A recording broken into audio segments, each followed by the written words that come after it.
नमस्कार तथा सुप्रभात। काया कैरनमा तपाईंलाई साथी मदन पौड्यालसँगै दिपा तिमल सिन्हाको स्वागत छ। काया कैरन उज्यालो रेडियो नेटवर्कसँगै उज्यालो अनलाइन र मोबाइल एप्लिकेशनबाट एकसाथ प्रसारण भइरहेको छ। आज 2078 साल भदौ 30 गते बुधबार, भदौ शुक्ल पक्षको नवमी तिथि, सन् 2021 सेप्टेम्बर 15 तारिक। काया कैरन सुरु गरौं मुख्य खबरका शीर्षकहरूबाट। इतिहासमै पहिलो पटक बजेट होलिडे, ढुकुटीमा पैसा भएर पनि सरकार बेखर्ची, 10 अध्यादेश निष्क्रिय, खोप आयातमा अड्चन। जनगणना अन्तर्गत पहिलो चरणको काम सुरु हुँदै घर तथा परिवार सूचीकरणसँगै तेस्रो लिङ्गीलाई समेटिने। कक्षा 12 को परीक्षा आजदेखि। इजरायल जानका लागि लिएको भाषा परीक्षामा 2000 भन्दा धेरै उत्तीर्ण। अफगानिस्तानमा मानव अधिकार उल्लङ्घनबारे छानबिन गर्न माग, महिला तथा बालिकामाथि दुर्व्यवहार भएको भन्दै संयुक्त राष्ट्र संघको ध्यानाकर्षण। र त्रिदेशीय एकदिवसीय क्रिकेट श्रृङ्खलामा नेपाल ओमानसँग 5 विकेटले पराजित। च्याम्पियन्स लिगमा योङ बोइजले म्यान्चेस्टर युनाइटेडलाई तथा बायर्नले बार्सिलोनालाई हरायो। काया कैरनमा अब खबरको सिलसिला। प्रमुख राजनैतिक दलहरूबीच संसदमा जारी द्वन्द्वका कारण नेपालमै पहिलो पटक राजस्व संकलन र खर्च प्रणालीमा नौलो अभ्यास हुने भएको छ। सरकारले उद्योगी, व्यवसायी तथा आम नागरिकबाट कर संकलन गर्नेछ, तर त्यो रकम आज मध्यरातीपछि विकास निर्माण वा आम नागरिकको हितमा खर्च गर्न पाइने छैन। प्रतिनिधि सभाले बजेट सम्बन्धी प्रतिस्थापन विधेयक टुङ्गो लगाउन नसकेपछि आजदेखि सरकारी खर्च गर्ने बाटो बन्द हुने भएको हो। संवैधानिक व्यवस्था अनुसार तत्कालीन अर्थमन्त्री विष्णु पौडेलले गएको जेठ 15 गते अध्यादेश मार्फत ल्याएको बजेट आजसम्ममा संसदबाट अनुमोदन गरिसक्नुपर्छ, तर प्रतिनिधि सभा बैठक असोज 4 गतेसम्मका लागि स्थगित गरिएको छ। अध्यादेशको बजेटलाई प्रतिस्थापन गर्न ल्याइएको विधेयकमाथिको छलफल प्रक्रिया प्रमुख प्रतिपक्षी दल एमालेको अवरोधका कारण अघि बढ्न सकेको छैन। यस्तो अवस्थामा आज रातिदेखि हामी चेक काट्न सक्दैनौ। अर्थ सचिव मधु मरासिनीले भन्नुभएको छ, सार्वजनिक खर्च गर्ने अर्को बाटो छैन, यो आम नागरिकसम्म असर पर्ने कुरा हो। जति सक्दो चाँडो बजेट पास गरिदिनुहोस् भन्ने अर्थ मन्त्रालयको आग्रह छ। सार्वजनिक खर्च प्रणालीका जानकार अधिकारीहरूका अनुसार बुधबार आज रातिसम्म बजेटको अन्यलबारे कुनै निर्णय नभए सार्वजनिक निकाय बन्द गर्नुपर्नेछ र देश बजेट होलिडेतर्फ जानेछ। पूर्व अर्थ सचिव रामेश्वर खनालका अनुसार नेपालमा बजेट प्रणाली शुरू भएको 70 वर्ष इतिहासमा यस्तो घटना 2 पटक सिर्जना हुन खोजेको थियो। 2065 असारमा दलहरूबीचको द्वन्द्वका कारण यस्तै अवस्था हुन लाग्दा तत्कालीन अन्तरिम संविधान संशोधन गरेर 3 महिनाका लागि अन्तरिम बजेट ल्याएर निकास दिएको थियो। त्यसपछि 2067 साल मंसिरमा तत्कालीन अर्थमन्त्री सुरेन्द्र पाण्डे बजेट प्रस्तुत गर्न संसदको रोस्टरमा जान खोज्दा तत्कालीन माओवादीले उहाँको ब्रिफकेस नै फुटाइदिएको थियो। त्यो दिन बजेटबारे कुनै निर्णय नगरे खर्च गर्न नपाउने अवस्था सिर्जना हुन्थ्यो, तर राति 11 बजे मन्त्री परिषद बैठक बसेर संसद अधिवेशन अन्त्य गर्ने निर्णय गरिएको थियो। सरकारले संसद अधिवेशन अन्त्य गरेर अध्यादेश जारी गर्न कुनै संकेत देखाएको छैन, तर आज रातिसम्म यो सुविधा सरकारलाई छ। बजेट होलिडे भए राजस्व उठाउन पाइए पनि खर्च त गर्ने पाइँदैन। पूर्व सचिव खनालले भन्नुभएको छ, अब बजेटबारे निर्णय नभएसम्म नेपाल सरकारको सञ्चित कोषबाट चेक काट्न पाइँदैन। केही शीर्षकको खर्चका लागि भने बजेटको निर्णय पर्ने छैन। यसैबीच औषधि ऐन सम्बन्धी अध्यादेश निष्क्रिय हुने भएपछि कोरोना विरुद्धको खोप खरिद र आयात प्रक्रिया झन्झटिलो हुने भएको छ। अघिल्लो सरकारले सहज खोप आपूर्तिका लागि औषधि ऐन संशोधन गरेर अध्यादेश ल्याएको थियो। संसदमा पेश भएको यो अध्यादेश भोलिदेखि निष्क्रिय हुँदैछ। यसैबीच एमाले सभामुख अग्नि सापकोटाको विरोध गरिरहेको बेला अर्थमन्त्री जनार्दन शर्माले बजेट सम्बन्धी अध्यादेशको प्रतिस्थापन विधेयक संसदमा पेश गर्नुभएको थियो। शुक्रबार संसद दलीय स्वार्थको बन्धनमा परेपछि आजपछि सरकारले खर्च नै गर्न नसक्ने अवस्था सिर्जना भएको छ। सभामुखले निष्पक्ष भूमिका नखेलेको भन्दै संसदका दुवै सदनमा प्रमुख प्रतिपक्षी दल एमाले अवरोध गरिरहेको छ। प्रतिपक्षले संसदमा गरिरहेको अवरोध हटाउन सत्तापक्षले कुनै निर्णायक पहल गर्न सकेन। यसरी सत्तापक्ष, प्रतिपक्ष र सभामुख समेतले आफ्नो जिम्मेवारी बेवास्ता गर्दा देशको खर्च प्रणालीलाई असर परेको छ। नेपाली काङ्ग्रेसको नेतृत्वमा हस्तक्षेप गर्न नयाँ पुस्ता तत्पर देखिएको छ। यसपटक नेतृत्व शेरबहादुर देउबा र रामचन्द्र पौडेल भन्दा तल ल्याउन सकिए अर्को महाधिवेशनमा आफै शीर्ष स्थानमा पुग्न सहज हुने बुझाइ युवा नेताहरूमाझ रहेको छ। त्यसका लागि विश्वप्रकाश शर्मा, गगन कुमार थापा र प्रदीप पौडेल 14औं महाधिवेशन मार्फत महामन्त्री बन्ने तयारीमा जुट्नु भएको छ। 75 वर्षीय काङ्ग्रेसको नेतृत्व अहिले 76 वर्षका शेरबहादुर देउबाले गरिरहनु भएको छ। पार्टी मात्रै होइन, यति बेला राज्य सत्ताकै नेतृत्व सम्हालिरहेका देउबा मङ्सिरमा हुने 14औं महाधिवेशन मार्फत सभापति बन्ने र आम चुनावपछि 6औं पटक प्रधानमन्त्री बन्ने मार्गचित्रमा समेत हुनुहुन्छ। यसैबीच नेकपा एमालेको सुदूरपश्चिम प्रदेश इन्चार्ज कसलाई मान्ने भन्ने विषयमा विवाद चर्किएको छ। एमाले उपाध्यक्ष भीम रावल र नेता लेखराज भट्ट दुवैले आफू प्रदेश इन्चार्ज भएको दावी गर्दै आउनु भएको छ।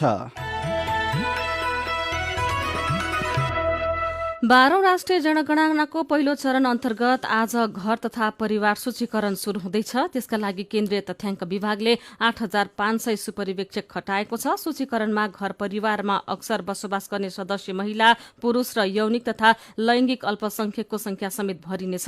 77 जिल्लामा एकसाथ घर तथा घर परिवारको सूचीकरण हुनेछ। विभागका निर्देशक डुनिराज लामिछानेले भन्नुभएको छ, सुपरिवेक्षकले हरेक घरमा विवरण भर्नेछन्। घर परिवारको बैंक खाता रही नरहेको, ऋणमा पहुँच, व्यावसायिक तालिम लिए नलिएको विवरण राखिनेछ। सूचीकरण असोज 18 गते भित्र सकिने विभागले जनाएको छ। निर्धारित तालिका अनुसार मूल जनगणना कार्तिक 25 गतेदेखि मंसिर 9 गतेसम्म हुनेछ। कायाकैरनमा कोरोना क्याप्सुलसँगै खबरको सिलसिला बाँकी नै छ, सुन्दै गर्नुहोला। उज्यालो रेडियो नेटवर्कसँगै उज्यालो अनलाइन र मोबाइल एप्लिकेशनमा प्रसारण भइरहेको कायाकैरनमा तपाईंलाई फेरि स्वागत छ। यतिन्जेल हामीले इतिहासमै पहिलो पटक बजेट होलिडे, ढुकुटीमा पैसा भएर पनि सरकार बेखर्सी, 10 अध्यादेश निष्क्रिय, खोप आयातमा अडचन, जनगणना अन्तर्गत पहिलो चरणको काम शुरू हुँदै लगायतका खबर प्रस्तुत गर्यौं। कायाकैरनमा अब कोरोना क्याप्सुल।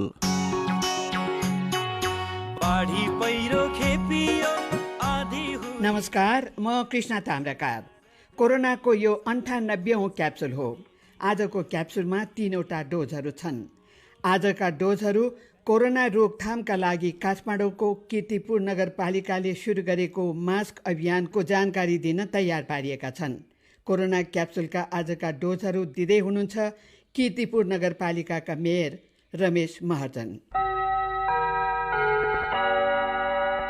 कोरोना संक्रमण दर घटे पनि मुखमा मास्क लगाउन र हिँड्दा भौतिक दूरी कायम राख्नुपर्छ भन्ने सबैलाई थाहा छ।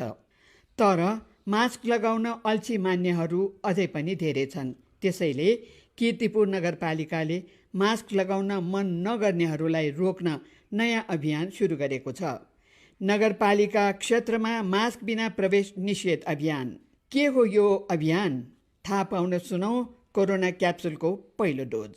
कोभिड महामारीको परिस्थितिमा छ, त्यसबाट चाहिँ सबभन्दा सरल सुरक्षित उपाय भनेको मास्क प्रयोग नै हो। त्यसैले अब कीर्तिपुर नगरपालिकाबाटै त्यसलाई सुरु गर्यो भन्ने खालको सरसल्लाह अनुसार सार्वजनिक स्थानहरूमा, सार्वजनिक अफिसहरूमा यो बिना मास्क चाहिँ प्रवेश चाहिँ निषेध गर्ने भन्ने खालको अभियान हामीले सुरु गरेका हौँ। कीर्तिपुरमा मात्र होइन, हिजो आज मास्क नलगाई अरू ठाउँमा पनि हिँडडुल गर्न पाइँदैन। मास्क नलगाउनेहरूलाई प्रहरीले जरिवाना समेत तिराउँछ। कीर्तिपुर नगरपालिकाले चाहिँ मास्क नभएकालाई मास्क नै दिने बताएको छ। कसैले मास्क लगाएन भने उसलाई सधैँ दिइरहने हो कि एकपटक सम्झाएर पछि जरिवाना नै तिराउने हो त? कोरोना क्याप्सुलको दोस्रो डोज यसै विषयमा छ। मास्क चाहिँ हामी दिन्छौँ, उपलब्ध गराइदिन्छौँ, त्यो लाउनलाई अनुरोध पनि गर्छौँ। अहिले प्रायः जसोसँग अहिले मास्क छन् तैपनि मास्कलाई राम्रोसँग चाहिँ नलाउने धेरै चाहिँ भेटिया छ। यसो भन्ने बित्तिकै मास्क लाउनु पर्छ भने खल्तीबाट निकालेर हतार पत्तर लगाइहाल्ने गरिया छ। त्यसरी हामीले सुरु गरेका छौँ। मलाई चाहिँ लाग्छ हाम्रा नागरिकहरू पनि अहिले जिम्मेवार भएकोले त्यस्तो चाहिँ नगर्ला भन्ने हाम्रो अपेक्षा छ। अभियान सुरु भएको 1 हप्ता हुँदा पहिले भन्दा मास्क लगाउने बढे त? सुनौ कोरोना क्याप्सुलको तेस्रो डोज। एकदम बढ्या छ। यो पहिले पनि हाम्रो कीर्तिपुरमा चाहिँ करिब 80% जतिले मास्क लाउने गरेको थियो।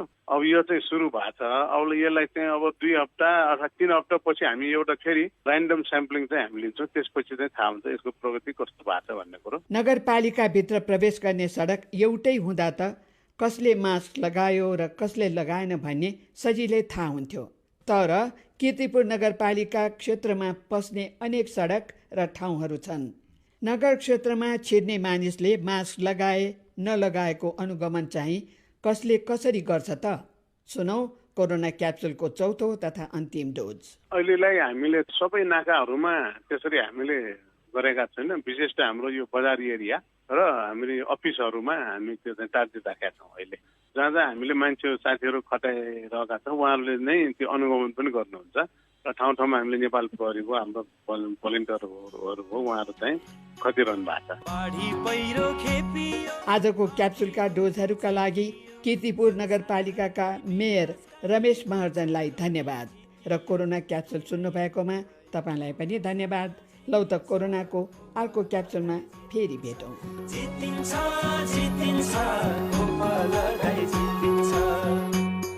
कोरोना क्याप्सुल प्रस्तुत गर्दै हुनुहुन्थ्यो कृष्णा ताम्राकार। काया कैरनमा कार्टुनसँगै खबरको सिलसिला बाँकी नै छ, सुन्दै गर्नुहोला। सीधा कुरा प्रष्ट विचार काठमाडौँमा 90 मेगाहर्ज उज्यालो रेडियो नेटवर्क मार्फत देशभरिका विभिन्न एफएम स्टेशन तथा उज्यालो अनलाइन र मोबाइल एप्लिकेशनमा प्रसारण भइरहेको काया कैरनमा तपाईंलाई फेरि स्वागत छ। अब बाँकी खबर। कक्षा 12 को परीक्षा आजदेखि हुँदैछ। हरेक विद्यार्थीले आफ्नै विद्यालयबाट परीक्षा दिन पाउने राष्ट्रिय परीक्षा बोर्डका अध्यक्ष डाक्टर चन्द्रमणि पौडेलले बताउनुभयो। उहाँका अनुसार कोरोना संक्रमण पुष्टि भएका विद्यार्थीहरूलाई पछि छुट्टै व्यवस्था गरिनेछ। विद्यार्थीले आफू संक्रमित भएको प्रमाणसहित आफू परीक्षामा सामेल हुन नपाएको जानकारी गराए पछि पनि परीक्षा दिन पाउने व्यवस्था गरिएको उहाँले बताउनुभयो। परीक्षाका लागि तयार पारिएका प्रश्नपत्र बिहान 10:30 बजेसम्ममा अनलाइन माध्यमबाट हरेक परीक्षा केन्द्रमा पुर्याइने अध्यक्ष डाक्टर पौडेलले जानकारी दिनुभयो।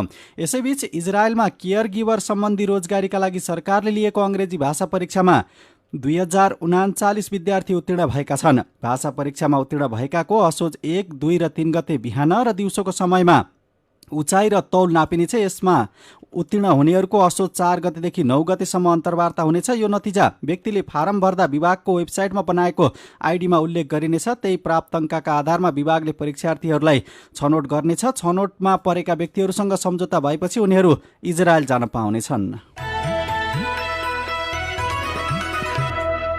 अब विदेशको खबर। अफगानिस्तानको विघटित सरकारका राजदूतले तालिबान समूहबाट भएको मानव अधिकार उल्लंघनबारे छानबिन गर्न संयुक्त राष्ट्र संघको मानव अधिकार परिषद समक्ष आग्रह गर्नुभएको छ। विघटित सरकारले राष्ट्रसंघका लागि नियुक्त गरेको अफगानिस्तानका स्थायी प्रतिनिधि नासिर अहमद अन्दिशाले तालिबान समूहबाट भएको मानव अधिकार हनन र दुर्व्यवहारको तुरन्त छानबिन गर्न आग्रह गरेका अन्तर्राष्ट्रिय सञ्चार माध्यमले जनाएका छन्। उहाँले महिला तथा बालिकाहरूमाथि दुर्व्यवहार भएको भन्दै ध्यानाकर्षण समेत गराउनु भएको छ। अब खेल खबर। आइसिसी विश्वकप क्रिकेट लीग 2 अन्तर्गतको त्रिदेशीय एकदिवसीय क्रिकेट श्रृङ्खलामा नेपाल ओमानसँग पराजित भएको छ। नेपाललाई घरेलु टोली ओमानले 5 विकेटले हराएको हो। नेपाल ओमानसँग लगातार तेस्रो खेलमा पराजित भएको छ। लीग 2 अन्तर्गत यसअघि घरेलु मैदानमा भएको 2 खेलमा नेपाललाई ओमानले हराएको थियो। अल अमिरात मैदानमा नेपालले दिएको 197 रनको लक्ष्य ओमानले 31 ओभर 1 बलमा 5 विकेट गुमाएर भेटायो। यसअघि टस जितेर पहिले ब्याटिङ गरेको नेपालले 47 ओभर 4 बलमा अल आउट हुँदै 196 रन बनाएको थियो। अब नेपालले शुक्रबार अमेरिकासँग दोस्रो खेल खेल्नेछ। युरोपियन च्याम्पियन्स लीग फुटबलमा म्यान्चेस्टर युनाइटेड यङ बोइजसँग पराजित भएको छ। गैराती भएको खेलमा क्रिस्टियानो रोनाल्डोले युनाइटेडका लागि 1 गोल गरे पनि त्यो जितका लागि पर्याप्त भएन। यस्तै बायर्न म्युनिखले बार्सिलोनालाई 3-0 गोल अन्तरले हराएको छ। बायर्नले बार्सिलोनालाई उसकै मैदानमा हराएको हो। अब केही खबर संक्षेपमा। संयुक्त राष्ट्रसंघको 76औं महासभा गए राति न्युयोर्कमा शुरू भएको छ। महासभामा सहभागी हुने नेपाली प्रतिनिधि मण्डलको भने टुङ्गो लाग्न सकेको छैन। दशैं नजिकिँदै गएपछि अग्रिम टिकट बुकिङ खुलाउने बारे सरकारी निकाय र यातायात व्यवसायीबीच छलफल शुरू भएको छ। यही भदौ 21मा प्रधानमन्त्री कार्यालयमा दशैंका लागि अग्रिम टिकट खुलाउने बारे छलफल गरिएको थियो। छलफलमा यातायात व्यवस्था विभागका महानिर्देशक नवराज घिमिरेले असोज दोस्रो हप्ताबाट अग्रिम टिकट बुकिङ खुलाउन प्रस्ताव गर्नुभएको थियो, तर यसबारे औपचारिक निर्णय भने भइ नसकेको विभागले जनाएको छ। प्रधानमन्त्री शेरबहादुर देउवा र मन्त्रीहरूको सम्पत्ति विवरण गोप्य राखिएको छ। सदाचारको नीति अवलम्बन गरेको दावी गर्ने देउवाले प्रधानमन्त्री बनेको 65 दिनसम्म पनि सम्पत्ति विवरण सार्वजनिक गर्नु भएको छैन। नयाँ पत्रिका दैनिकले खबर छापेको छ। नेपाल र बंगलादेश बीच विद्युत व्यापार तथा आदान प्रदानका लागि डेडिकेटेड प्रसारण लाइन बनाउन सहमति भएको छ। हिजो सम्पन्न दुई देशका ऊर्जा सचिव स्तरीय संयुक्त कार्यकारिणी समिति जोइन्ट स्टियरिङ कमिटी बैठकले दीर्घकालीन रूपमा विद्युत व्यापार गर्न डेडिकेटेड प्रसारण लाइन निर्माण गर्ने र त्यसका लागि भारतलाई समेत राखेर त्रिपक्षीय रूपमा छलफल गर्ने सहमति गरेको हो। सरकार फेरिसँगै सचिव र सहसचिवहरूको मनमौजी सरुवा गर्ने गलत परिपाटीलाई प्रधानमन्त्री शेरबहादुर देउवाले पनि निरन्तरता दिनु भएको छ। सरकारले हिजो मात्रै एकै दिन 81 सहसचिवको सरुवा गरेको छ। बैंक तथा वित्तीय संस्थाले आउँदो असोज 1 गतेदेखि लागू हुने गरी ब्याज दर बढाउने तयारी थालेका छन्। अपेक्षित रूपमा निक्षेप बढ्न नसकेको तर कर्जा प्रवाह बढिरहेकोले नयाँ बचत आकर्षित गर्न र पुरानोलाई टिकाइराख्न पनि ब्याज दर बढाउनुको विकल्प नभएको बैंकरहरूले बताएका छन्। गएको आर्थिक वर्षको अन्तिम 2 महिनादेखि वित्तीय प्रणालीमा तरलता सहज छैन। सर्वोच्च अदालतले एमाले सांसदद्वय सोमप्रसाद पाण्डे र शारदा देवी भट्टलाई नेकपा एकीकृत समाजवादीको सदस्य बन्न कुनै रोक नलगाउन अन्तरिम आदेश दिएको छ। शरीरमा बोक्सी सल्किएको भन्दै काठमाडौँमै एक महिलालाई पति लगायत परिवारका सदस्यले निर्घात कुटपिट गरी यातना दिएका छन्। पेट दुख्यो भनेर उपचारका लागि उनले श्रीमानसँग हारगुहार गरेकी थिइन्। 30 वर्षकी ती महिलालाई शरीरमा बोक्सी सल्किएको र त्यसलाई हटाउन भन्दै श्रीमान, ससुरा, मामा ससुरा र अर्का एक चिने जानेका व्यक्तिले यातना दिएको खबर आजको कान्तिपुर दैनिकले छापेको छ। र अस्ट्रेलिया र जापानका विश्वविद्यालयलाई 7 अर्ब तिरिसकेका 7,000 विद्यार्थी नेपालमै रोकिएका छन्। विश्वविद्यालयमा भर्ना र भिजा दिने देशले कोभिडका कारण देखाएर प्रवेश दिएको छैन। ऋण खोजेर डलरमा शुल्क तिरेका अभिभावक र विद्यार्थी समस्यामा परेका खबर आजको नयाँ पत्रिका दैनिकले छापेको छ। काया कैरनमा अब पालो उखानको। मादल एउटै, ताल थरी थरी। उज्यालो रेडियो नेटवर्कबाट प्रसारण भइरहेको काया कैरन सक्नु अघि मुख्य खबर फेरि एकपटक। इतिहासमै पहिलो पटक बजेट होलिडे ढुकुटीमा पैसा भएर पनि सरकार बेखर्ची। 10 अध्यादेश निष्क्रिय, खोप आयातमा अडचन। जनगणना अन्तर्गत पहिलो चरणको काम शुरू हुँदै घर तथा परिवार सूचीकरणसँगै तेस्रो लिङ्गीलाई समेत समेटिने। कक्षा 12 को परीक्षा आजदेखि। इजरायल जानका लागि लिएको भाषा परीक्षामा 2000 भन्दा धेरै उत्तीर्ण। अफगानिस्तानमा मानव अधिकार उल्लङ्घनबारे छानबिन गर्न माग। महिला तथा बालिकामाथि दुर्व्यवहार भएको भन्दै ध्यान आकर्षण। र त्रिदेशीय एकदिवसीय क्रिकेट श्रृङ्खलामा नेपाल ओमानसँग 5 विकेटले पराजित। च्याम्पियन्स लिगमा योङ बोइजले म्यान्चेस्टर युनाइटेड तथा बायर्नले बार्सिलोनालाई हरायो। अब कार्टुन। आज हामीले रवि मिश्रले बनाउनु भएको कार्टुन लिएका छौं। अझै पनि मन्त्री परिषदले पूर्णता पाउन सकेको छैन। कार्टुनमा प्रधानमन्त्री शेरबहादुर देउवा जस्ता देखिने एक व्यक्ति छन् अनि मन्त्री परिषदले कहिले पूर्णता पाउला भन्ने पत्रकारको जिज्ञासामा उहाँ भन्दै हुनुहुन्छ, अर्को चुनावलाई घोषणा पत्रै फुरिसक्यो, आउँदो कार्यकालमै मन्त्री परिषदलाई पूर्णता। आजको काया कैरन सकिएको छ। काया कैरनबाट प्राविधिक साथी प्रवीण श्रेष्ठसँगै हामी पनि बिदा माग्छौं। काया कैरन सुन्नुभएकोमा तपाईंलाई धन्यवाद। उज्यालो मोबाइल र अनलाइनमा प्रसारण भइरहेका रेडियो र अनलाइनका सामग्री भाइबरमा पनि उपलब्ध छन्। घर बाहिर निस्कने बेलामा मास्क लगाउन नबिर्सौं। नमस्कार।